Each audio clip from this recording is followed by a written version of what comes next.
Deuxième partie de ce Sens Public, un débat de 40 minutes sur un thème de la campagne présidentielle. On parle immigration tout de suite. Demandez le programme.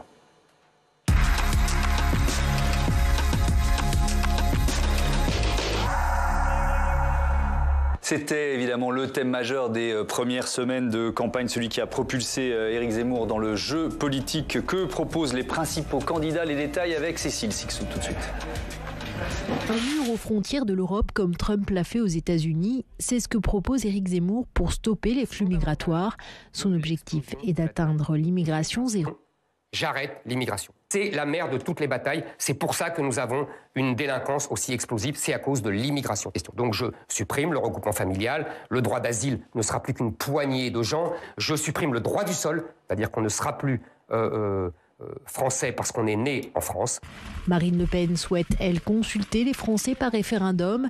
Ils devront se prononcer sur un projet de loi constitutionnel. Globalement, c'est tout l'ensemble du droit applicable aux étrangers qui sera refondu.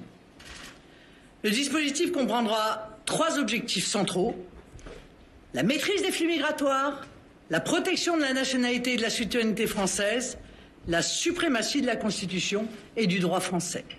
Concrètement, la candidate RN prévoit par exemple d'inscrire dans la Constitution l'expulsion des étrangers délinquants ou encore la priorité nationale pour l'accès à l'emploi et au logement. Même politique de fermeté pour Valérie Pécresse, la candidate LR souhaite reprendre le contrôle des frontières et faire obligatoirement passer les demandes d'asile par les ambassades françaises. Un droit d'asile que souhaite également réformer Emmanuel Macron. Le candidat LREM prône une refonte du système pour accélérer les procédures d'éloignement. Le refus d'asile vaudra obligation de quitter le territoire français. Là où aujourd'hui, la multiplication des procédures et des voies de recours crée l'inefficacité de notre système. Anne Hidalgo veut quant à elle garantir un accueil digne aux immigrés. On accueille très mal, on ne respecte pas nos textes internationaux sur la vocation d'accueil de la France. Notre pays, ce n'est pas ça. Notre pays doit être ouvert et bien sûr fixer des règles. Pour la candidate socialiste, cela passe par des cours de français gratuits, mais aussi une accélération des délais de traitement des dossiers de demande d'asile ou de droit de séjour. Et on compare donc les programmes, les propositions de 4 candidates et candidats pour Jean-Luc Mélenchon. Danielle Simonet, bonsoir. Vous êtes conseillère de Paris, oratrice nationale de la France Insoumise. Pour Anne Hidalgo, Yan Chantrel, bonsoir. Vous êtes sénateur socialiste des Français de l'étranger. Pour Valérie Pécresse, j'accueille Charles Consigny, bonsoir. Bonsoir. Vous êtes avocat et donc soutien de la candidate du parti LR Les Républicains. Avec nous en duplex, en visioconférence, pour représenter Marine Le Pen, Philippe Ballard, qui est porte-parole du Rassemblement national et conseiller régional d'Île-de-France. Bonsoir à vous. J'accueille également Tania Rachaud, qui est docteur en droit européen. Bonsoir.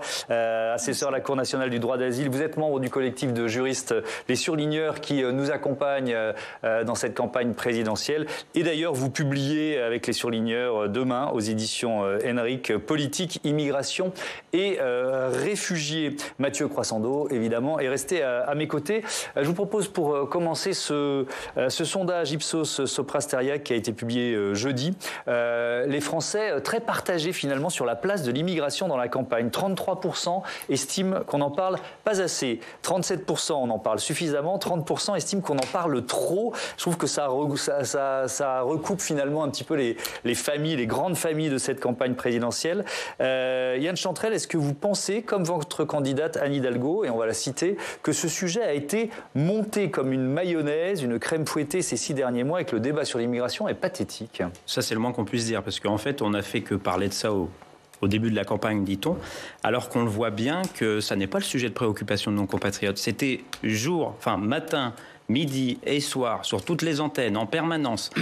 Ça a fait propulser aussi un candidat démagogue et raciste, mais on s'aperçoit que malgré tout ce matraquage permanent, la préoccupation, et les gens regardent concrètement dans leur vie quotidienne c'est quoi leur sujet de préoccupation, et leur sujet de préoccupation c'est effectivement pas l'immigré, c'est la fiche de paix, tout simplement, avec la hausse des carburants dont on parle, vous avez parlé d'ailleurs avant ce débat, et je pense qu'il faut surtout répondre à la question prioritaire dans notre pays qui est la question sociale, parce qu'avec la guerre en Ukraine, on va également vers un 3e tour, je dirais, d'ordre social, une crise terrible pour notre pays, et c'est ça auquel il faut répondre, c'est le problème de la fiche de paix de la fin du mois, c'est ça ça que quand on va voir nos compatriotes sur les marchés, c'est sur ça qu'ils nous interpellent. On a déjà fait des débats évidemment sur le pouvoir d'achat. Le thème de ce débat, c'est l'immigration. Donc on va entendre vos propositions aux uns et aux autres, en tout cas de vos candidates et candidats, évidemment pendant ce débat. Daniel Simonet, Jean-Luc Mélenchon, il rejette l'idée d'assimilation des migrants. Il parle de créolisation. C'est quoi exactement ?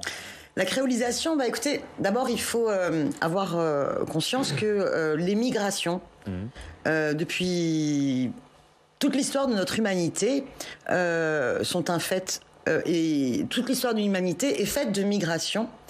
Et vous prenez le peuple français, eh bien, nous avons plein d'hommes et de femmes qui sont issus de l'immigration. Et on est sur cette diversité culturelle et nous sommes créolisés. C'est même pas c'est un fait, voilà. Vous dites quoi, c'est une richesse ? Bien sûr, c'est une richesse parce que nous avons culturellement plein d'origines diverses, voilà. Nous sommes faits d'échanges et d'humanité, voilà. Et donc, il faut arrêter d'avoir ce délire fantasmé des Français de souche qui n'a jamais existé. Voilà. La France, elle a toujours été faite de migration et l'humanité a toujours été faite de migration. Par exemple, si je veux vous donner quelques chiffres, un Français sur 5 est immigré ou enfant d'immigré. Au moins 10% de la population a un ancêtre immigré dans les 2 générations antérieures. Voilà. Donc, dès d'ailleurs la Constitution de 1793, donc dans notre idéal et notre héritage révolutionnaire républicain, la question de l'accueil, la question du droit d'asile était constitutif de nos principes républicains. Ce qui aujourd'hui dénature nos valeurs fondamentales républicaines, c'est lorsqu'on crée des entorses et qu'on piétine le droit d'asile et lorsqu'on impose des conditions indignes et qu'on veut basculer dans une stigmatisation de l'immigration et quand on encourage un racisme et une xénophobie. C'est ainsi qu'on dénature nos fondamentaux républicains. Charles Consigny, au début de sa campagne, Valérie Pécresse avait placé cette question de la crise migratoire. C'était au sommet de la pile des urgences. C'était la formule qu'elle employait. Est-ce que c'est toujours le cas aujourd'hui ? Ça fait partie, bien sûr, des priorités, je pense. Mais comme vous le savez, la France fait l'objet de crises qui sont nombreuses. Et donc, en fait, quasiment tout sujet aujourd'hui peut être considéré comme un sujet prioritaire, que ce soit l'immigration, qui à mon sens est un sujet important, ne serait-ce que parce qu'il conduit une grande partie de la population à s'intéresser à des candidats comme Marine Le Pen et Éric Zemmour, mais aussi parce que ça crée des déséquilibres dans la société. C'est lié parfois... pardon de vous interrompre, est-ce que finalement, vous allez rebondir sur ce que vient de nous dire Daniel Simonet, je préfère que le débat s'enclenche. Est-ce que pour vous, cette créolisation ou ce métissage, c'est une chance ou un boulet ? Non, moi je ne suis pas du tout de ceux à droite qui sont obsessionnellement contre l'immigration et qui pensent que l'immigration est exclusivement un problème et une chose contre laquelle il faut lutter. Je ne suis même pas pour l'immigration zéro, donc j'ai aucun problème avec ça. Après, je pense qu'il ne faut pas avoir une vision trop concert solidaire du 11e arrondissement, je dirais. C'est-à-dire, il ne faut pas être trop angélique et avoir des slogans publicitaires sur ce sujet. Je pense que un pays, une communauté, elle a besoin d'apports extérieurs pour respirer. Je pense que c'est valable pour les familles, pour les nations, pour toute collectivité. Et je pense en même temps qu'il ne faut pas que ce soit n'importe quoi. Or, ce qu'on est tous quand même, alors peut-être pas les insoumis ni les socialistes, mais sinon quand même il y a une large partie de l'échiquier politique qui s'accorde à dire que pour l'instant l'immigration en France elle est hors de contrôle et que il faut reprendre ce contrôle. Alors on en débattra, mais je voudrais donner la parole à chacun d'entre vous évidemment pour démarrer. Philippe Ballard, délire fantasmé, c'est ce que disait Daniel Simonet à l'instant. Qu'est-ce que vous répondez à ça ? Bon, c'est des mots avec la France insoumise qui frayent parfois avec l'islamo-gauchisme. Ça n'a pas une grande importance.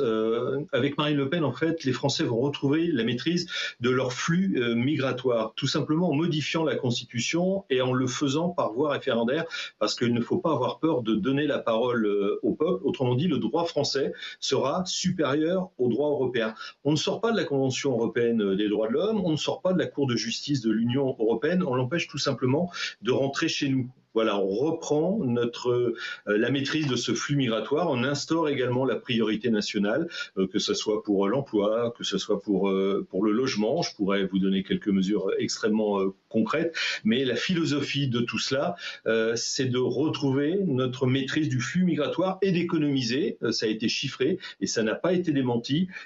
Près de 90 milliards sur l'ensemble du quinquennat.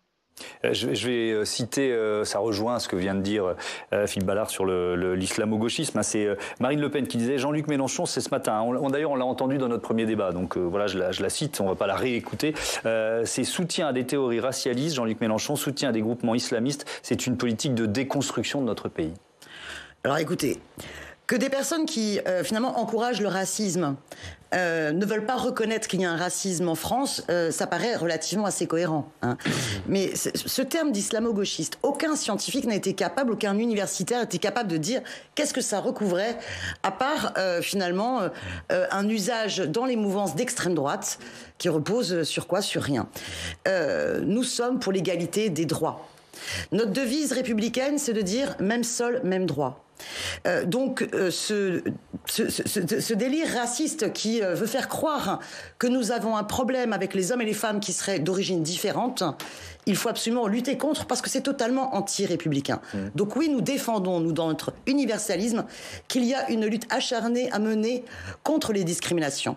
Vous savez, comme moi, que beaucoup de Françaises et de Français qui ont, par exemple, un nom à consonance d'origine étrangère se retrouvent beaucoup plus discriminés pour accéder à l'emploi, pour accéder au logement. Voilà ce qui fait honte à notre République.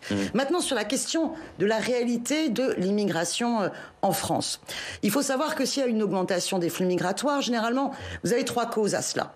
Vous avez d'abord la question des guerres. Donc ça veut dire quoi? Il faut arrêter d'avoir une Union européenne qui encourage des conflits armés. Il faudrait pour cela sortir de la logique de l'OTAN va-t-en-guerre.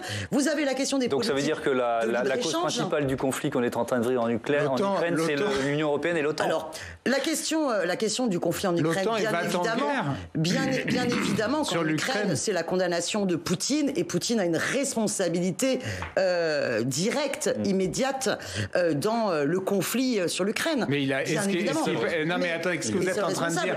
Il partage cette responsabilité. Bien évidemment, je reste attaché, moi, à une stratégie en faveur de la paix, comme pouvait d'ailleurs défendre le général de Gaulle, qui est de sortir du commandement. Mais dans quel cas l'OTAN est-il va-t-en-guerre? Ensuite, je comprends pas. Bien sûr, excusez-moi, vous croyez que les conflits antérieurs, l'OTAN n'a jamais joué un rôle et la stratégie états-unienne n'a jamais joué un rôle si on prend les problématiques. Je vais vous laisser dérouler vos arguments, mais là-dessus, je voudrais bien entendre Yann Chantrel. Je vais vous redonner la parole juste après. Je vais vous redonner la parole pour la suite de l'énumération. On dévie un peu du débat. Non, mais ce qui est important. Je veux terminer. Non, mais allez-y. Je voudrais vous entendre là-dessus. Pardon, c'est moi qui mène le débat. Donc, je vais vous donner la parole sur la responsabilité de l'OTAN. Je vous entends. Questions. En tout cas, je trouve que l'extrême droite est la spécialiste pour créer des mots infamants pour ne pas parler des inégalités et des discriminations. Ça, c'est un fait, c'est les spécialistes pour ça.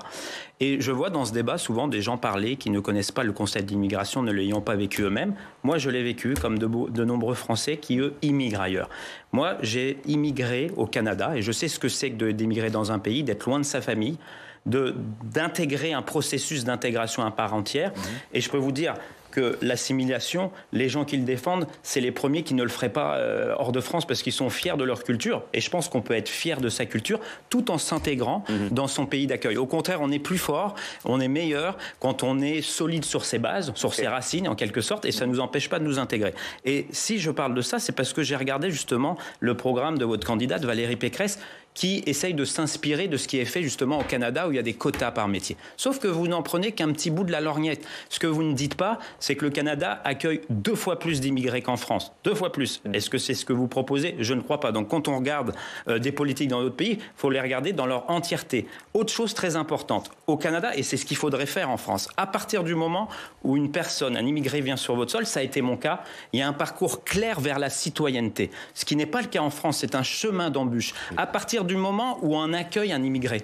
Mais il faut tout faire pour qu'il puisse s'intégrer. Et donc, lui montrer la voie d'un parcours vers une intégration totale, c'est-à-dire la pendant la période de demande d'asile, par exemple. Qu'ils puissent travailler, bien évidemment, puisque le travail est au cœur aussi de l'intégration. Si on n'a pas de travail, c'est très difficile de pouvoir s'intégrer. Bah oui, moi j'étais pas élu sous Hollande, ça fait 5 mois que je suis élu. C'était comme le Parti socialiste, c'est vraiment dommage que Hollande ne l'ait pas instauré. Ça fait 5 mois que je suis élu. Oui. Mais en tout cas, ce qu'il faut, c'est justement un parcours clair, parce que quand on accueille des personnes, il faut les accueillir dignement et montrer un parcours à suivre pour pouvoir intégrer pleinement la communauté nationale en devenant citoyen à part entière. Alors effectivement, ça pourrait représenter combien de personnes, ce projet de Valérie Pécresse, faire voter chaque année des quotas d'immigration par pays, par métier? Non, ce sera justement voté par le Parlement, donc on ne s'engage pas sur des chiffres. Mais je trouve qu'on se paye un peu de mots. La réalité de l'immigration en France, c'est quand même pour les immigrés eux-mêmes, c'est des files d'attente qui commencent à 5h ou 6h du matin devant les préfectures. Non, parce que maintenant, il n'y a même plus de rendez-vous possible en préfecture, puisque tout est dématérialisé. Bon. Et donc le vrai scandale aujourd'hui, c'est qu'y compris pour les demandes d'asile, le dépôt de dossier aujourd'hui n'est plus possible. Depuis la dématérialisation, il y a un retard énorme. Mais donc on a tous en tête ces images des files d'attente qui montrent bien qu'il y a un nombre malheureusement trop important de gens par rapport à ce qu'on est capable de faire. Donc moi je trouve que c'est... Alors donc il n'y a plus de file d'attente en ce moment, puisqu'il n'y a plus d'attente physique. Oui, mais il y a des gens, il y a bien des fonctionnaires derrière leurs ordinateurs pour traiter les demandes dont il s'agit. Donc on ne va pas recruter par exemple des fonctionnaires pour traiter le nombre de demandes parce qu'on a trop de demandes. Il y a un moment donné, les dynamiques migratoires mondiales font que la France ne peut pas se positionner comme un pays qui va accueillir demain tous les réfugiés climatiques, tous les réfugiés de guerre, tous les réfugiés de tous les conflits. Vous connaissez les chiffres comme moi. Vous savez par exemple que les dynamiques démographiques en Afrique, l'augmentation de la population en Afrique, 86%. On est obligé d'avoir le contrôle. On est obligé d'avoir le contrôle de nos frontières. Moi, je trouve que c'est un sujet qui ne devrait pas faire polémique en réalité. Mais sauf que 86% des réfugiés sont accueillis par des pays et dans lequel, sauf propos vraiment type Éric Zemmour, etc., où il y a clairement une haine de l'étranger pour ce qu'il est, mais je trouve qu'en dehors de ça, on devrait pouvoir en débattre de manière rationnelle. Je crois d'ailleurs qu'en Allemagne, par exemple, la question de l'immigration n'est pas une question particulièrement polémique, sauf parti extrémiste, parce qu'ils en débattent de manière rationnelle, et il me semble qu'ils ont une politique plus stricte que la France. Ouais.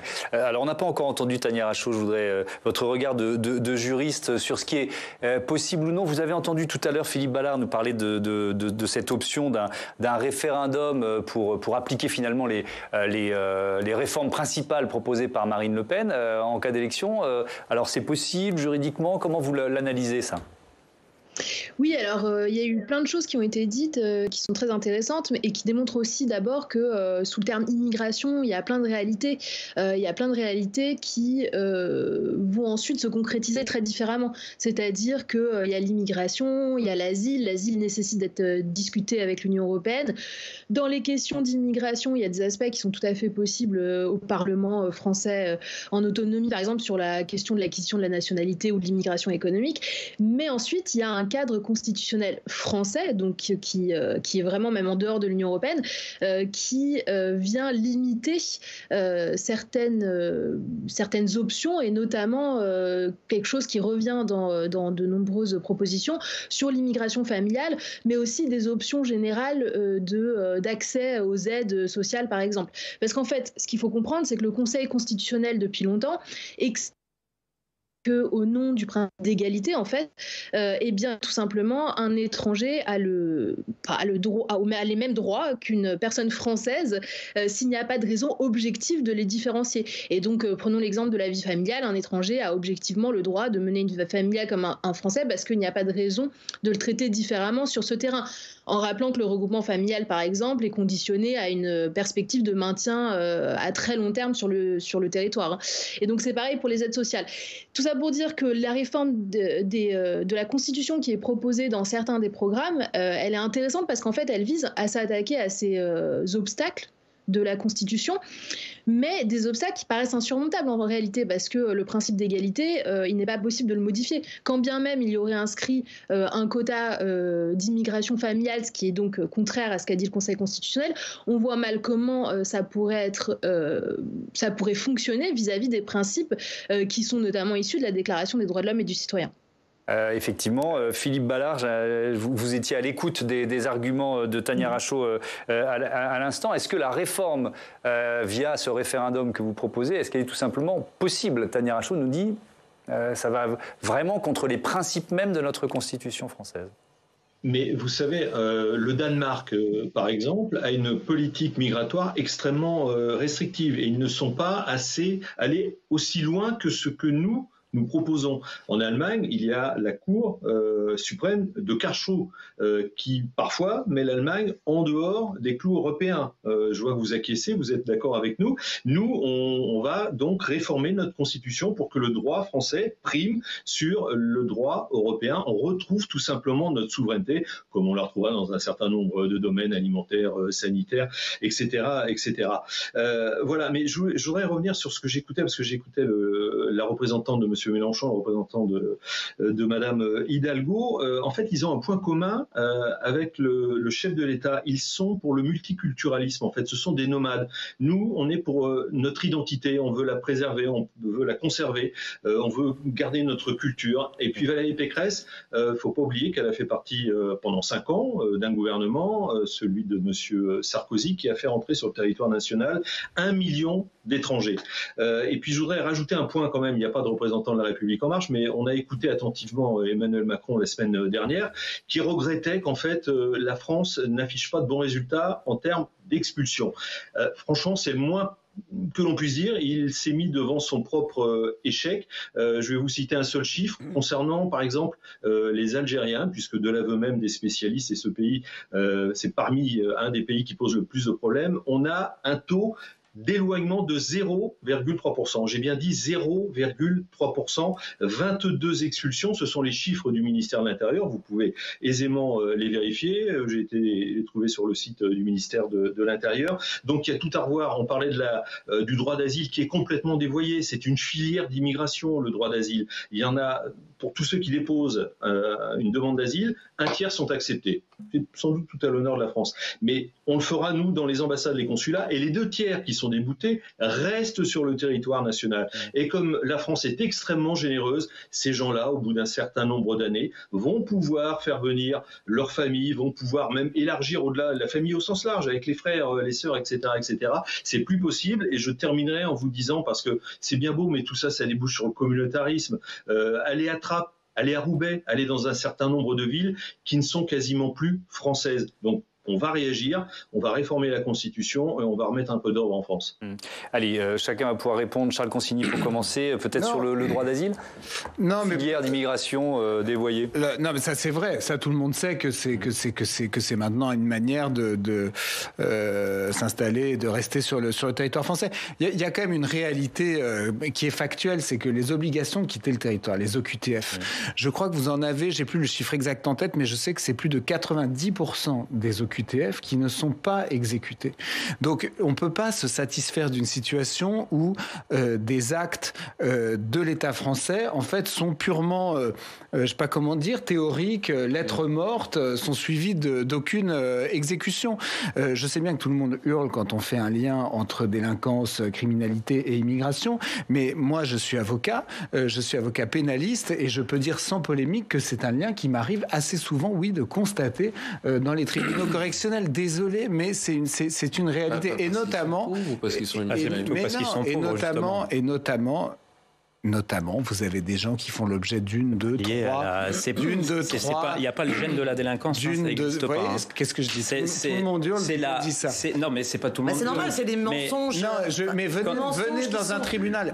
Moi, vous savez, j'ai travaillé dans la réinsertion sociale, justement, donc je connais peut-être mieux le sujet que vous. C'est dommage d'avoir cette démagogie inutile, excusez-moi. On peut parler de ces sujets-là sans polémique. Vous êtes dans un tribunal, la petite délinquance du quotidien. Très souvent, vous avez des gens, ils ont 1, 2, 3 OQTF et ils ne les ont pas. Et la délinquance financière, alors, elle est corrélée avec quoi, la délinquance financière, madame, quand on prend un RER et qu'on se fait agresser, voler son portable, agresser physiquement, etc., c'est pas de la délinquance financière, mais c'est à l'État de s'en occuper. Alors, donc répondre à ça. En fait, je vais revenir à la délinquance parce que vous dites les chiffres que vous donnez sont faux. Qu'il s'agisse des problèmes de délinquance sur les OQTF, l'OQTF, c'est pas faux. Que ce soit la question... Vous voyez, vous faites de la polémique à 2 balles. Non, mais si, vous faites de la polémique à 2 balles alors que j'essaie de parler de bonne foi. Allez, je vais vous redonner la parole. Vous n'êtes pas de bonne foi. Faire de la politique vous n'êtes pas de bonne foi en faisant une corrélation complètement erronée et fausse entre insécurité et immigration. Les uns les autres. Ça ne s'appuie sur rien comme données. Mais c'est réel, mais il suffit d'aller dans un tribunal pour le voir. Et c'est dommage d'avoir cette attitude-là parce que ça montre qu'en fait, vous ne voulez pas vraiment régler les problèmes. Je veux régler les problèmes. Les vrais problèmes qui concernent nos concitoyens. Et pas dans les postures. Ça montre que Mélenchon et ses insoumis, c'est que des postures. Et voilà. Alors, s'il vous plaît, on va s'écouter les uns les autres. Moi, je supporte pas les débats où tout le monde parle en même temps. Moi, je respecte. D'ailleurs, la plupart du temps, les gens qui prônent le respect ne le pratiquent pas eux-mêmes. Donc, en général, il faut respecter aussi les valeurs qu'on est censé émettre. La première chose, déjà, c'est que la plupart du temps, les immigrés, justement, occupent les emplois les plus difficiles, que beaucoup de gens ne veulent pas faire. Il faut aussi le dire. Par exemple, au Sénat, souvent les femmes de ménage sont immigrées ou d'origine immigrée. Les emplois compliqués, d'où le fait de faire des quotas en fonction des métiers, ça va être problématique parce qu'il y aura plein de métiers qui ne sont pas faits, qui sont faits à l'heure actuelle justement par les immigrés. Et on est bien content de les avoir. Et on ferait mieux de les remercier plutôt que de les montrer du doigt en permanence, de leur taper dessus. Ça, c'est inacceptable. Après, j'entendais parler de nomades de la part de la personne qui représente le Rassemblement national. Monsieur, mais peut-être que vous-même, dans le futur, vous serez le futur nomade de cette planète. Vous savez pourquoi ? Parce que peut-être que vous l'ignorez, mais le dernier rapport du GIEC, qui est passé un peu inaperçu en raison de la guerre, évalue à 3,3 milliards d'êtres humains exposés au changement climatique, avec bien sûr des potentiels déplacements. Mais vous n'en êtes pas prémunis, monsieur ? Peut-être qu'un jour, vous serez très heureux que quelqu'un puisse vous accueillir. En tout cas, j'espère qu'ils ne le feront pas comme vous, parce que sinon, vous ne risquerez pas de rentrer et vous allez rôtir dans votre pays. Donc, ce qu'il faut... Allez, bien entendu. Il est essentiel aussi d'avoir en compte ce changement majeur, c'est que le réfugié de demain, ça peut être aussi l'un d'entre nous. Entendu, à vous. Alors, moi, je vais vous donner, par exemple, les chiffres qui, quand même, sont assez clairs. Mes sources, c'est le service de statistique du ministère de l'Intérieur, qui date de décembre 2020, donc, et qui sont mis à jour régulièrement. Donc, je vous invite à vous les procurer. Et par exemple, sur l'origine en termes de nationalité des personnes mises en cause pour des vols et des violences, eh bien, par exemple, les vols et les vols violents, eh bien, à 65%, leur origine, c'est des origines françaises. Pour les coups et blessures volontaires, à 81%. Pour les violences sexuelles, à 68%. Donc, il est faux. Et c'est les chiffres du ministère à l'appui. Aller dans un tribunal, ça n'a aucun intérêt de dire cela. Allez, on a déjà entendu ces arguments. Aller dans un tribunal. Merci. La question fondamentale qui nous est posée sur les questions d'immigration, c'est que d'abord, prenons conscience que les gens ne quittent pas leur pays par plaisir. C'est une double souffrance. C'est une première souffrance de quitter les siens. C'est une seconde souffrance que d'être relégué, de voir ses droits bafoués quand on arrive en France. Donc, pour nous, ce qui est essentiel, c'est à la fois d'agir sur les causes et ensuite d'accueillir dignement. Mais oui, mais et vous savez par exemple les causes... Non, mais c'est intéressant, Madame Simonet. Non, c'est intéressant. On sera peut-être d'accord. Dans les causes de l'immigration, il y a notamment le fait que les pays d'où partent ces immigrés sont aux mains de dictateurs qui ne font que piller les ressources, parfois avec la complicité d'ailleurs de grandes entreprises internationales et de la France et de pays divers et variés et qui ne distribuent pas cet argent à leur population. Ça, c'est quelque chose qu'on voit partout.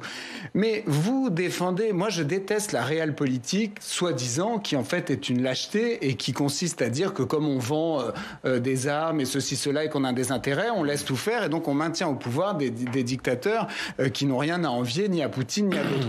Mais, par exemple, votre candidat, Jean-Luc Mélenchon, il est incapable de dire du mal de Cuba, qui est une prison à ciel ouvert. Il prend comme exemple à suivre Maduro, qui a transformé son pays en un pays en ruine. Mais c'est une réalité. C'est votre credo. Mais c'est pas mon credo. Vous le faites à chaque fois. Mais c'est parce que c'est vrai. Concrètement, je vais vous répondre alors. Il dit du bien de Chavez, qui a mis dans la même situation avant Maduro le pays. Non mais donc là-dessus, il faut que vous soyez. Allez, un mot de réponse. Ensuite, Mathieu, qu'on n'a pas entendu, prendra la parole. Rapide. Il faut cesser les politiques de libre-échange. Il faut cesser les politiques de libre-échange. Et ces politiques qui, soi-disant, se présentent comme du co-développement, mais qui en fait impose des réformes structurelles qui accélèrent le fait qu'on pille les ressources Pourquoi naturelles vous répondez pas à ma et qu'on question? impose. Donc là, je réponds à votre première partie de question, d'accord, pour agir sur les causes où finalement un certain nombre de politiques de l'Union européenne et du FMI finalement appauvrissent les pays il nous reste 10 minutes dans ce débat. Mathieu, un mot. du Maghreb et du Machrek. Pardon de vous interrompre, j'essaye de Moi, je n'ai pas eu de réponse sur Maduro et Cuba.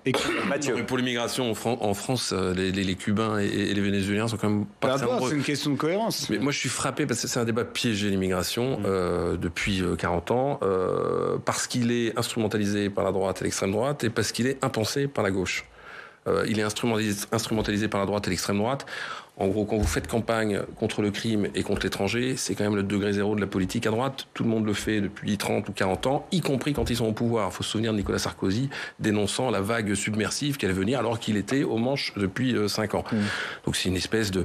Je dis pas qu'il n'y a pas de... C'est pas un débat qu'on peut se poser, mais d'en faire l'alpha et l'oméga du programme et les premières choses comme on a pu entendre dans la primaire des Républicains ou comme on a pu entendre dans le programme d'Éric Zemmour, c'est un prisme qui, à mon avis, relève un peu d'une paresse intellectuelle. Je donne un contre-exemple. Valérie Pécresse aurait pu incarner une forme de libéralisme économique, une forme de modernité, venir sur le terrain d'Emmanuel Macron. Elle n'a pas choisi ça. Elle a choisi ce créneau-là, d'en faire sa priorité. Ça aurait pu être un élément de son programme, mais c'était sa priorité. Elle ne parlait que de ça. À gauche, ça fait 40 ans. Ils ont dirigé pendant 20 ans sur les 40 dernières années. C'est aussi un impensé l'immigration parce que on a longtemps considéré que parce que les immigrés étaient souvent en situation de pauvreté et de précarité quand ils arrivent en France, c'était les nouveaux prolétaires qu'il fallait défendre, sans voir parfois les problèmes qu'ils pouvaient poser au terme d'intégration. Et vous le disiez vous-même, l'intégration, c'est une faillite. C'est-à-dire qu'on a laissé des gens se communautariser, on a mis à loger des gens dans des ghettos de pauvreté qui font qu'ils deviennent délinquants. Ils deviennent délinquants parce qu'ils habitent dans des coins où les gens deviennent délinquants. Donc si vous êtes immigré, vous êtes délinquant, mais si vous êtes français, vous êtes délinquant aussi. Pourquoi ? Parce qu'on est pauvre, parce qu'il n'y a pas de boulot. C'est pas la nationalité d'origine des parents qui fait que celui-là serait plus délinquant qu'un autre. Et comme on n'a pas fait ce parcours d'intégration à gauche, parce qu'on voulait pas voir le problème ou parce qu'on considérait que c'était une clientèle électorale qui valait mieux pouvoir conserver comme ça et manager, voilà, on est dans un débat piégé où aujourd'hui on a toujours les mêmes idées. Soit on est angélique selon Chra-Consigny, mais l'inverse d'angélique c'est diabolique. Personne vous traite de diabolique, donc arrêtez de traiter les gens d'angélique. On peut juste poser les choses, on peut avoir une réflexion sur les phénomènes migratoires, sur comment on accueille les gens, est-ce qu'on peut en accueillir plus. C'était l'avis de notre éditorialiste. Maintenant, on va donner des chiffres, tout simplement. Je propose à Steve Jourdain de nous rejoindre dans ce débat. On va se poser un peu, Steve, avec... voilà, vous êtes parti dans les statistiques pour nous donner les chiffres de l'immigration en France. Accrochez-vous, il y a beaucoup de chiffres. Ils sont tous vérifiés, ces chiffres. Ils sont tous issus soit de l'INSEE, soit du ministère de l'Intérieur. En France, il y a un peu plus de 5 millions d'étrangers, c'est-à-dire de personnes qui résident en France et qui n'ont pas la nationalité française. C'est à ne pas confondre avec la catégorie dite des immigrés qui comprend, elle, des personnes qui ont la nationalité française. Les étrangers, la population française, c'est pas énorme comparé aux autres pays européens. La moyenne européenne, c'est un peu plus de 8%. En Allemagne, ce chiffre monte même jusqu'à 12,5%. Et en France, c'est 7,6%, le nombre d'étrangers par rapport à la population française. Combien parmi ces étrangers deviennent effectivement français ? Alors, en vertu du droit du sol, et s'ils respectent un certain nombre de conditions très précises, certains d'entre eux vont pouvoir effectivement acquérir la nationalité française. Un exemple, entre 2010 et 2020, chaque année, 110 000 personnes ont acquis la nationalité française. La moitié d'entre eux l'ont fait par naturalisation, le quart d'entre eux par mariage. Thomas. Alors on parle aussi, on l'a évoqué ici, de la campagne de politique d'accueil des étrangers. Là aussi, vous avez des chiffres. Oui, intéressant, celui du nombre de cartes de séjour délivrés chaque année. En 2021, 272 000 titres de séjour ont été accordés à des personnes venant majoritairement d'Afghanistan, de Côte d'Ivoire et du Bangladesh. À noter que la France n'est pas la destination favorite des personnes cherchant l'asile. Notre pays n'est qu'à la 11e place mondiale en proportion de la population. Et puis précisons enfin que ces personnes qui viennent sur le territoire français contribuent à faire tourner notre économie. Les immigrés participent à un peu plus d'1% du PIB de la France selon les chiffres de l'OCDE. Dernier focus qui est peut-être le plus compliqué, le nombre de personnes en situation irrégulière. Ouais, difficile d'évaluer le nombre de clandestins en France, mais selon Gérald Darmanin, il serait entre 600 et 700 000, un nombre très inférieur au nombre de clandestins présents dans la plupart des les autres grands pays d'Europe. Chiffres plus vérifiés, plus vérifiables, plus fiables. Thomas, le nombre d'expulsions de ces personnes en situation irrégulière en France. L'année dernière, 10 000 personnes ont été reconduites à la frontière. Merci Steve pour tous ces chiffres. Philippe Ballard, qu'est-ce que vous proposez en termes de reconduite à la frontière, par exemple? C'est quoi le programme de Marine Le Pen en la matière? Pour reconduire, il faut une OQTF, c'est ce qui expliqué tout à l'heure, et puis parallèlement, il faut un laissez-passer consulaire délivré par le pays qui devra reprendre son ressortissant. Et c'est là où il y a une faiblesse, c'est qu'il y a des pays qui ne délivrent pas. Je vous citais l'exemple de l'Algérie tout à l'heure. Il y avait 7761 OQTF de délivrés, et à l'arrivée, je vous ai rappelé le chiffre, 22 expulsions. Donc, il y a une volonté politique qui n'existe pas à l'heure actuelle, c'est-à-dire que pour ces pays-là, on ne délivre plus de visa, c'est zéro, aucun visa de délivré. La coopération économique et financière, ces pays-là sont beaucoup plus dépendants de la France que nous ne sommes dépendants d'eux. Donc, on bloque au maximum, on va voir Bruxelles pour qu'ils fassent la même chose, et puis il y a des flux financiers également, ça peut être envisagé, des banques qui transfèrent l'argent des immigrés vers leur pays d'origine, là aussi il y a des marges de manœuvre, il faut juste avoir de la volonté politique pour avoir ces laissez-passer consulaires.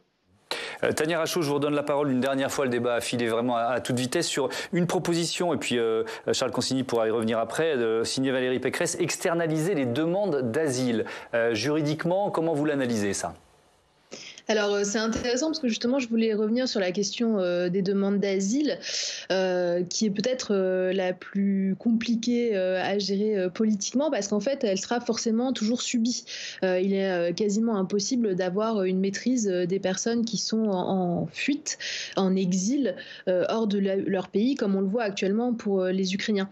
Et justement cette proposition d'externalisation, elle est pas cohérente avec le concept de la demande d'asile dont le premier critère est que la personne se situe en dehors de son pays de nationalité ou de pays de résidence.